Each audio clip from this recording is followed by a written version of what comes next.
Well, ladies and gentlemen, it's such a great pleasure to be able to welcome you to the Illinois State Museum and the Thorndale Auditorium for this wonderful event. And the museum could not be more proud and happy to be one of the hosts for this week-long series of events. And so it's my great pleasure to introduce tonight's speaker, and Karen Westbrook. She also was a longtime supporter of the museum since the 1980s. So she served on the society board from 2014 to 2017. But with that, I'm going to turn it over so she can tell you all about what's going to happen. Thank you. Thank you. Thank you, Bob. Thanks. As you said, I'm Karen Westbrook. I am the president of the Jewish Federation of Springfield, and we're so thrilled that you're all here tonight. Working with the museum and the society staff has been an unbelievable experience. The Jewish Federation is a secular organization serving the needs of the Jewish community, as well as working with the greater Springfield community through our community relation initiatives. Bringing the Violins of Hope to Springfield is a dream come true. These instruments have been traveling all over the world. To have them in Springfield is indeed an honor. Despite the horrors of the Holocaust, these violins survived.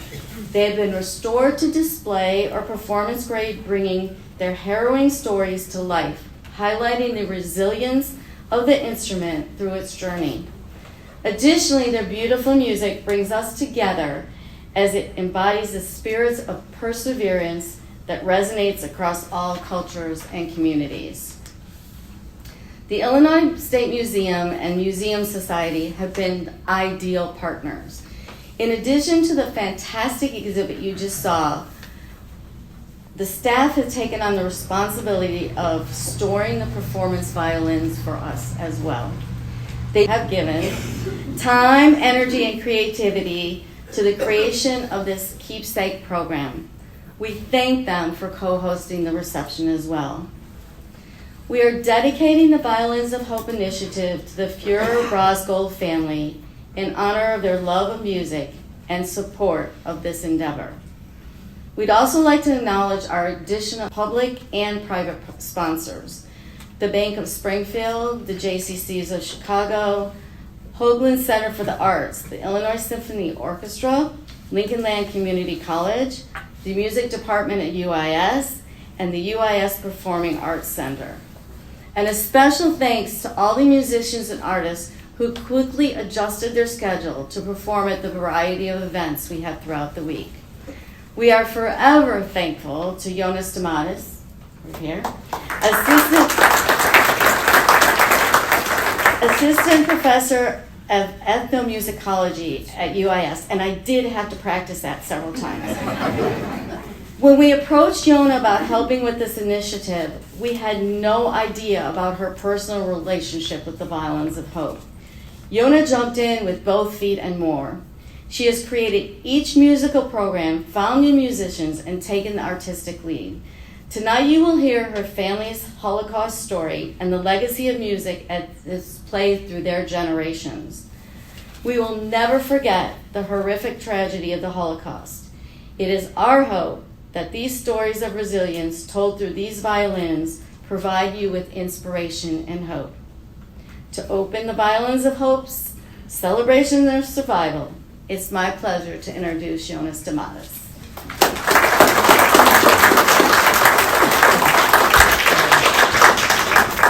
I would also like to extend a special thank you to Karen and to Nancy and to Merle and to everybody from the Jewish Federation for this invitation and for bringing the Violins of Hope to Springfield. It is an honor to work with this collection and to present to you our family story tonight.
expression zachor, remember, appears throughout the Hebrew Bible, usually in its command form, zachor, you shall remember.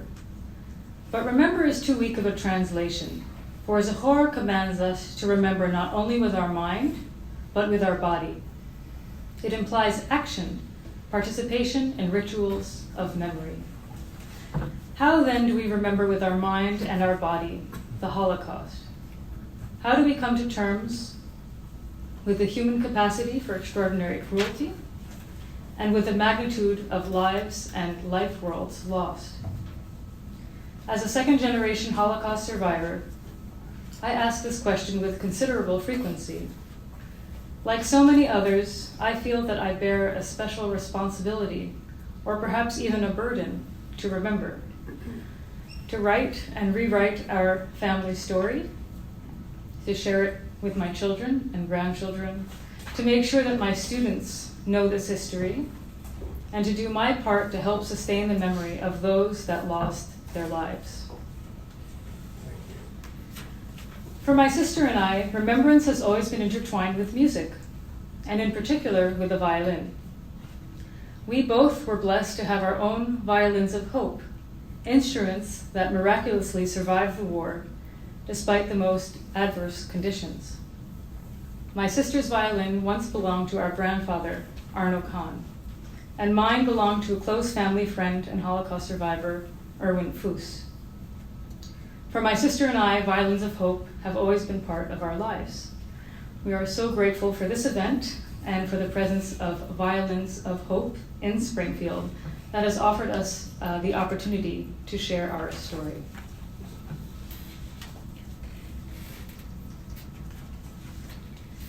Music and the arts more broadly as a means of responding to the Holocaust is not without controversy. Should composers, poets, painters respond and react through their art? Or do artistic reactions to the horrors of the war automatically trivialize this history? Should music from and about the Holocaust ever be pleasurable? Or should it always leave us with a sense of discomfort? What do we do now with the works of composers like Hans Krasse and Ilse Weber? Leading figures in the musical life of Theresienstadt, who were both murdered in Auschwitz. What do we do with the instruments that survived the war, with or without their owners? Shortly after the war, renowned German philosopher Theodor Adorno wrote, "To write poetry after Auschwitz is barbaric." In other words, it is impossible to write poetry in a world in which reality has surpassed whatever imagination a poet might have. What's more, how could there still be any room left to enjoy the arts? But Adorno would soon change his mind. He would later outwardly praise the fortitude of German Jewish composer Arnold Schoenberg for his courage in addressing the topic in music, most famously in his opera, A Survivor from Warsaw.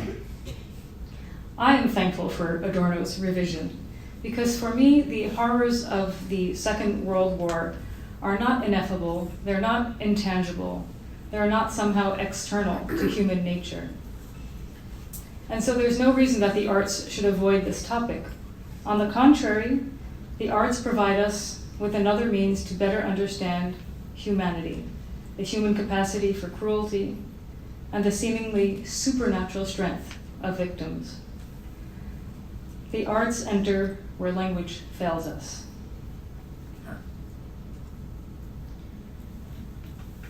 Today, we have the honor of celebrating a week of events featuring the Violins of Hope, this traveling exhibit of violins that survived the Holocaust. We owe our deep gratitude to Amnon and Avshalom Weinstein, the two Israeli luthiers who completed the painstaking work of restoring these instruments to excellent playing condition and who dreamed up the idea of the traveling exhibit. A traveling exhibit of historical instruments is, of course, perhaps highly unusual. Isn't anyone concerned about the wear and tear on the instruments? About possible damages? Shouldn't these instruments be kept behind glass in a museum? Like any violinist, the Weinsteins are well aware that string instruments need to be played to maintain their sound. A violin that is not played even for a few weeks begins to experience changes. Its tone dies, it becomes less bright. A violin that's not played for years needs significant coaxing and regular playing to bring back its voice. And a violin that's not been played for 10, 20, 30 years will fall into disrepair. The Weinsteins also know that embodied in these instruments are the voices of their original musicians. For violins are not interchangeable. For every violinist, choosing a violin that we call our own is an intensely personal experience. Will the timbre be soft or deep or nasal? Will the violin have a bright sound on its upper registers or particularly rich bass tones? Which visual designs, if any, will decorate the instrument? We become attached to our violin, so much so that playing a different instrument requires not only repositioning our hands and our arms and altering our playing style to match, but a shift in our identity. As we play, we literally embrace the violin. It becomes an extension of our body. Its voice becomes our own as we silence our speaking voice and speak only through the notes that we play. So rather than leave these instruments to sit silently in a display case and to lose their fullest sound, perhaps the kindest way that we can remember Zahor is to play these instruments, to bring back the voices of those who are no longer able to speak for themselves. Let us pause now to listen to Ani Ma'amin, the chant that so many Jews sang as they walked to the gas chambers in the camps. I believe is now one of the most iconic Holocaust remembrance songs.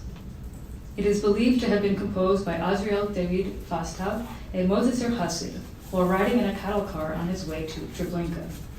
The lyrics reference the Jewish belief in the coming of the Messiah. My sister Katrin will play the beautiful klezmer violin. This violin is the most beautiful violin in the Violins of Hope collection. It is a first-class handmade instrument with a magnificent Star of David made of mother of pearl. It was likely owned by a wealthy klezmer player. The violin is around 120 years old, and it is said that if you were a klezmer musician, especially before the war, and you wanted to get a good gig, the fancier your violin looked, the more money you could ask for, the better gigs you would get. So you would have gotten a great gig.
We turn now to the story of my grandfather, Arno Khan, and our family violin of hope, the Klingenthaler Violin.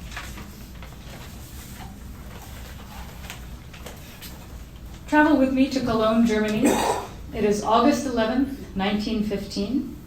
A little boy named Arno Khan is born. His father, Georg, is well respected in the fabrics industry. His mother, Rosa, is a talented artist and devoted mother. The youngest of three, Arno Khan would quickly become the apple of his mother's eye. The Khans are an educated and forward-thinking Jewish Orthodox family. They hold gatherings in their home for people of all walks of life. They enjoy evenings out at the theater and going to concerts of classical music. They take trips to the forest and to the seaside. They attend synagogue regularly and are well respected in the Jewish community. They are affluent and altruistic and spend years working to found a school for disadvantaged children, an act for which they were honored posthumously. Arno would soon grow into a spirited and energetic boy with a head of curly blonde hair and a glimmer of mischief in his dark brown eyes. Remarkably intelligent, from a young age, he would show a particular aptitude for music. Even before he could read and write, he had memorized an enormous repertoire of songs and prayers. But even more than music, Arno loved playing soccer, and he would play for years on the local team. Sometime after World War I, Arno's parents attended a local auction where they decided to bid on a violin. Wouldn't it be lovely if their beloved youngest son, Arno, took violin lessons? The violin they brought home was a Klingenthaler violin from the Saxonian Vogtland region, centered on the small town of Klingenthal. The Vogtland region had an old violin-making tradition that reached back to the Middle Ages, with hundreds of violin makers producing an incredible output of instruments.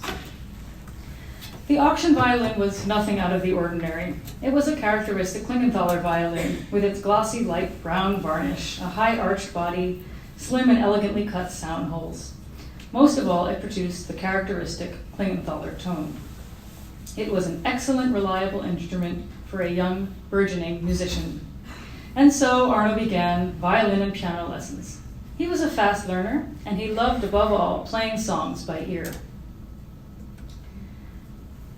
Just like his school teachers, his music teachers were strict, and they would rap his knuckles when he made a mistake during his lessons.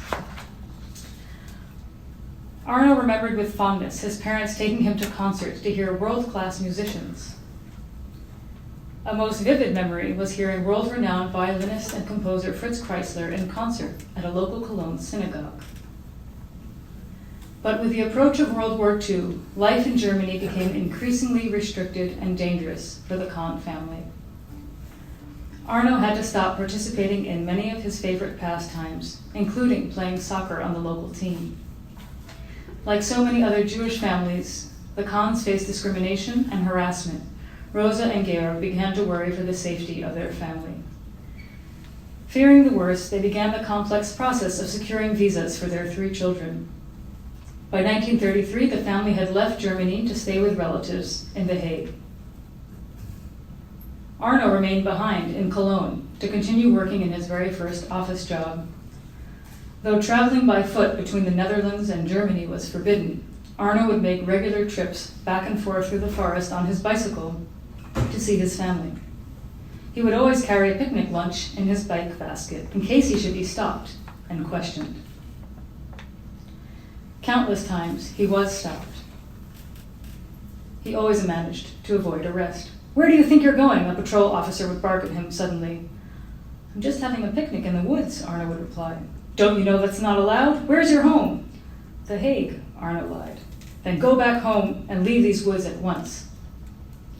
Many years later, Arno would tell me how foolish and daring he had been in his younger years to take such chances. Traveling back and forth became even more dangerous. One evening, Arno found himself sharing a train car with 2 SS officers who eyed him suspiciously. The train conductor, who was Dutch and who had a friendly relationship with Arno, suspected that he was Jewish. "What do you have in your pocket?" he asked him suddenly. Arno showed him his tefillin. small cube-shaped cases containing Torah texts that he would use in prayer. With that, the conductor threw him quite suddenly and forcefully off the train. After overcoming his shock, Arno had come to realize that the conductor had likely saved him from further harassment by the SS officers and most likely had saved his life. On another occasion, Arno would again be reprimanded on the train, this time for studying shorthand, which the train conductor mistook for spy activity. He was arrested and taken to the police station. His mother, Rosa, managed to secure his freedom by trading in much of her jewelry. In 1937, luck would finally go his way.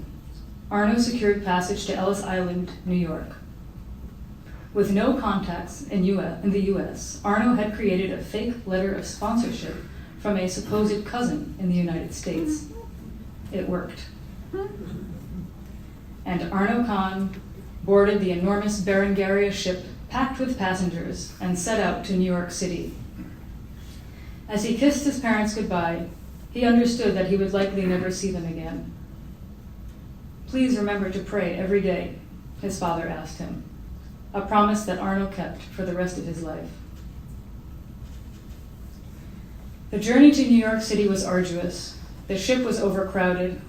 Arno suffered from seasickness and the ever-present terror that he might not be accepted into the US.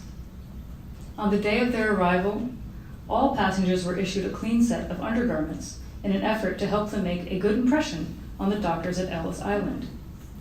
Poor Arno had extremely delicate skin, and the new drawers gave him a rash. So profound that he was detained for further examination. What would happen to him?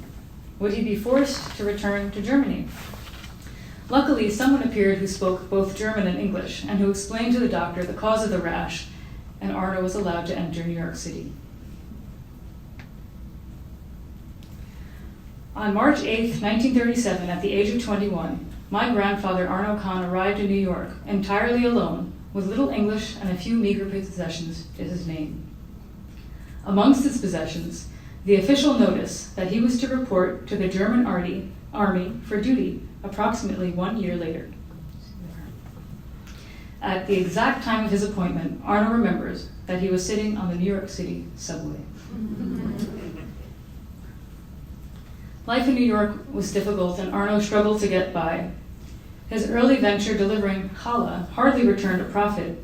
He was too shy to ask his customers for a tip, his only true means of payment, and he often left empty-handed. He relied on local Jewish aid organizations for help. Remarkably quickly, he would land a job with the same steel company for which he had worked in Cologne, Associated Metals and Minerals Corporation. Arno was a brilliant businessman. He had extraordinary charisma and a great sense of humor and a joke for every occasion. He was also something of an amateur matchmaker, with 7 marriages to his credit. After 39 years, he would eventually leave his company and embark on his own. He would travel the world, making trips to Montreal, to India, to Brazil. He would remain active in the steel business throughout his late 80s. But upon his arrival in New York, he had only one interest: gathering enough money to secure visas for his parents' safe passage out of Europe. 2 weeks before accomplishing his goal, he received some terrible news. The Germans had invaded the Netherlands, and in the spring of 1943, his parents, along with many other Jews, would be rounded up by the Nazis and sent to Westerbork concentration camp. They were soon transferred to Auschwitz in Poland, where they were sent to the gas chamber upon arrival. News of his parents' death struck my grandfather like a tidal wave. As his world crashed down around him, he found himself unable to eat, sleep, or do much of anything at all. A family at the Jewish Center Synagogue in Manhattan took him under their wing, bringing him for trips to the country, doing everything they could to get him to eat. Like so many others, as time passed, Arno somehow managed to find a way to pick up and build a new life. For some time, he had noted a beautiful young woman from afar in the Jewish Center Synagogue. She was thin, graceful, and had a radiant smile. Eventually overcoming his shyness, he approached her father. He learned that her name was Helene Mallet. He also learned that Helene's father, Henry, had emigrated to New York from Latvia and was a direct descendant of Israel Salanter. Henry owned a small sweater factory in Brooklyn. His only beloved daughter, Helene, was a talented artist.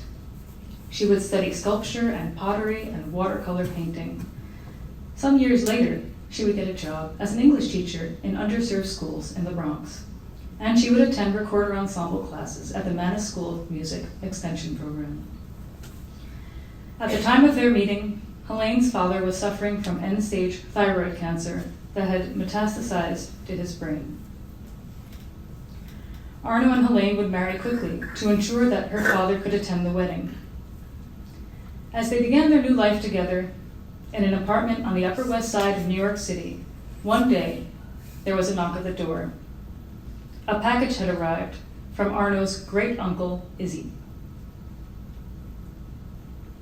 Izzy had survived the war, including internment at Bergen-Belsen and other camps, and had returned to The Hague to try and recover any family possessions. Like so many other Jewish families, Arno's parents had buried in the Hague garden what meager possessions remained.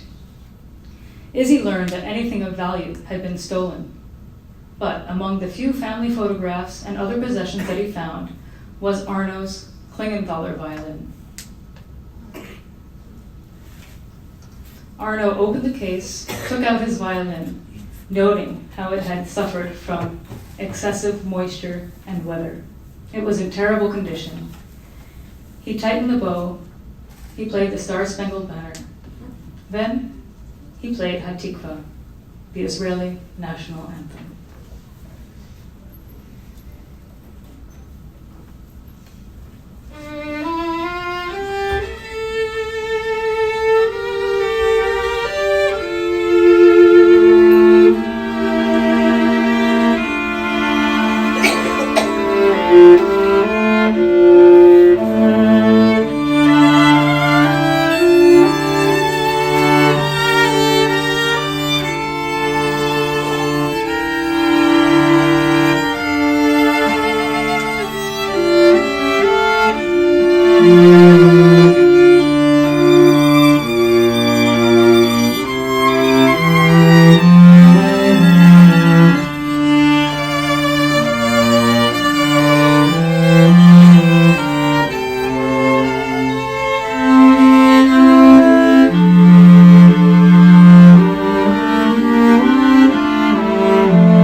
instrument to its case where it would sit for quite some time. Upon his wife Helene's urging, they would eventually take the violin to be repaired. Unbeknownst to Arno, Helene had worked hard to save any extra money for her teaching for this purpose. In a recent conversation, she told me, "I remember that the luthier who repaired the violin worked in an area of the east side of New York where a lot of recent non-Jewish German immigrants had settled. It felt like something of a double victory getting the violin restored there." Helene is now 97 years old and living in New York City. My grandfather passed away in 2011 at the age of 96. What must it have been like for my grandfather to play this violin? To hold in his hands the instrument that his parents had given him as a gift in childhood. Did it bring him closer to his parents? Was the pain too much to bear? Is that why he rarely took the violin out of its case ever again? What was it like for my grandfather when he attended a concert in New York City by violinist Fritz Kreisler, the very same violinist he had heard as a young boy with his family in Cologne? Let us now listen to one of Kreisler's most famous love songs for the violin, titled Liebeslied. Katrin is playing the Auschwitz violin from the Violins of Hope collection, an instrument that was owned by a man who played in the men's orchestra at the concentration camp in Auschwitz and survived. It eventually fell into the hands of Abraham Davidowitz, who had fled Poland for Russia in 1939 and later returned to post-war Germany to work for the Joint Commission near Munich, helping displaced Jews living in DP camps. He purchased the instrument for $50 as a present for his grandson, Freddie.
memories associated with the violin inspired my grandfather to one day give the instrument to my sister.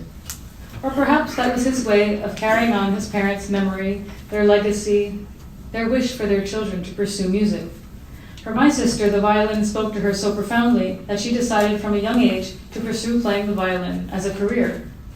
She showed exceptional talent. She would soon begin to win various competitions. She would win the position of concertmaster in numerous statewide and regional orchestras, and she would go on to eventually receive her doctorate in violin performance. The story of Katrin's Klingenthaler Violin would make headlines, appearing in an article in the New York Times and in other newspapers. Katrin would play this violin for years, and as her career progressed, she would eventually outgrow it. But playing this instrument would have a profound formative impact on her musicianship. The fortunate younger sister that I am, Katrin would come home from school and teach me everything she had learned. Thank you. Years later, I too would have a violin of hope, violin of my own to play. A gift from a man named Erwin Fuss. Erwin and his wife Harriet emigrated from Germany to New York City and became close family friends with my grandfather's sister and her husband, a friendship that lasted for over half a century. Erwin had studied the violin in his youth and had achieved considerable success. In New York, he worked in the music section of Bloomingdale's, selling record players and other music-related items. At my great-aunt's 90th birthday party in New York City, Erwin Fuss was there, and I had the honor to meet him, to speak with him about music and about his life. He asked me a great deal about my life, about my studies, and about my future career plans. A little while later, I learned that Erwin Fuss had decided to give me a gift of his own, his beautiful violin. He wanted the violin to be used by someone who would play it professionally. And how nice if that person could also be a second-generation Holocaust survivor. The violin is beautiful. It has a delicate, clear tone, a rich lower register. Visually, it's quite stunning, with inlaid decorations on the front and back, and unusually a strip down the center of the back, which might be a piece of very thin wood or even a piece of stretched material fabric.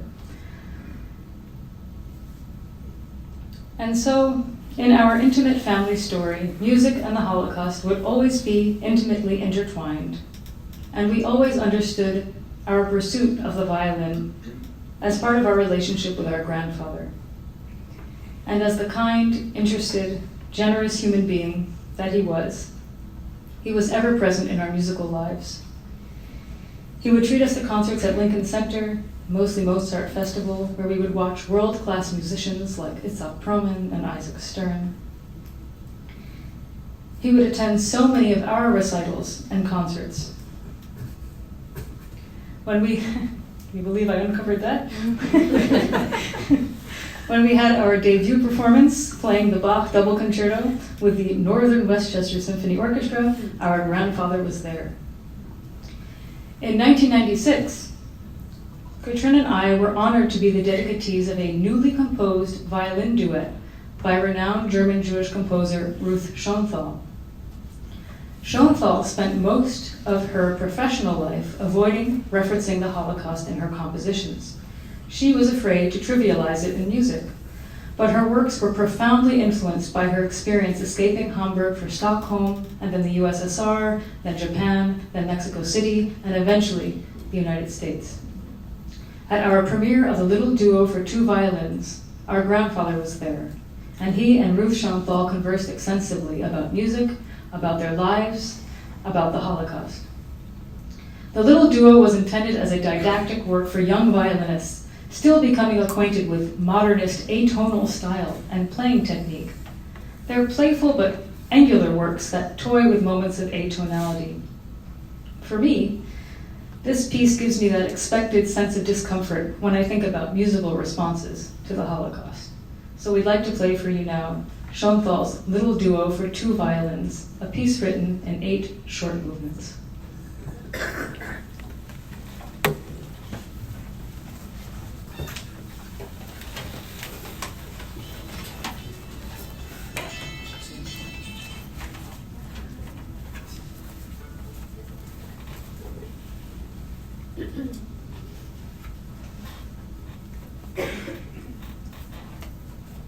And I'm playing here the Fuchs violin.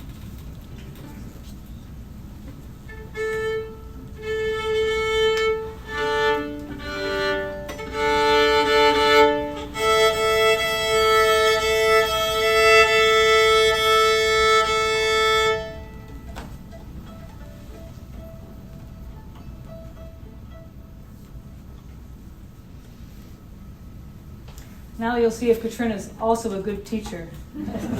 She's a violinist.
Music, this intangible form of artistic expression, fleeting and ephemeral, yet somehow permanent.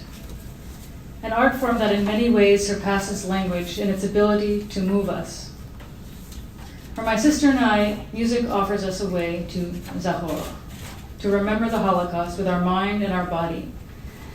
Playing the violin brings us closer to our ancestors whom we never had the chance to meet.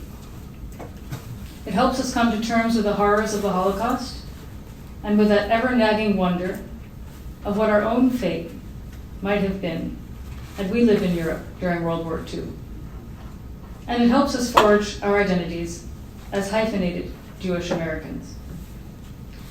Because for us, the second generation, children and grandchildren of survivors struggling with issues of memory and identity, for us, there is no redemptive concluding chapter.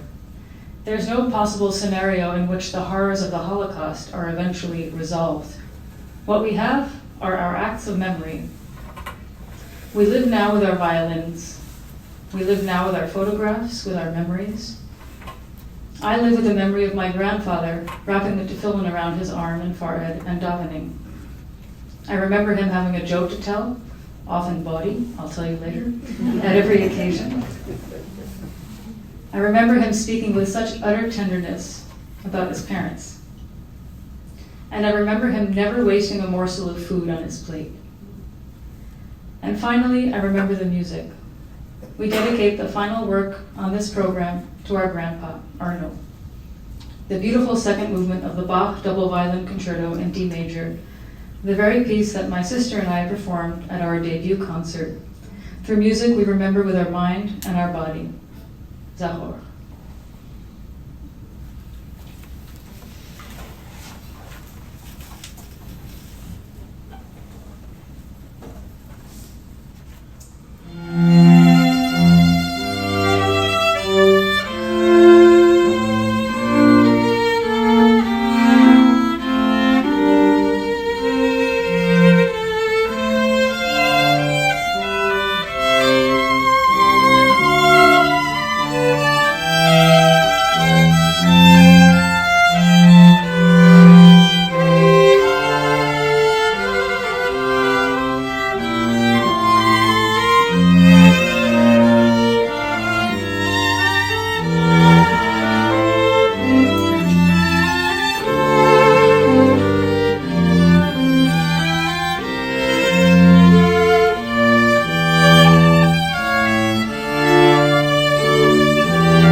projects like this.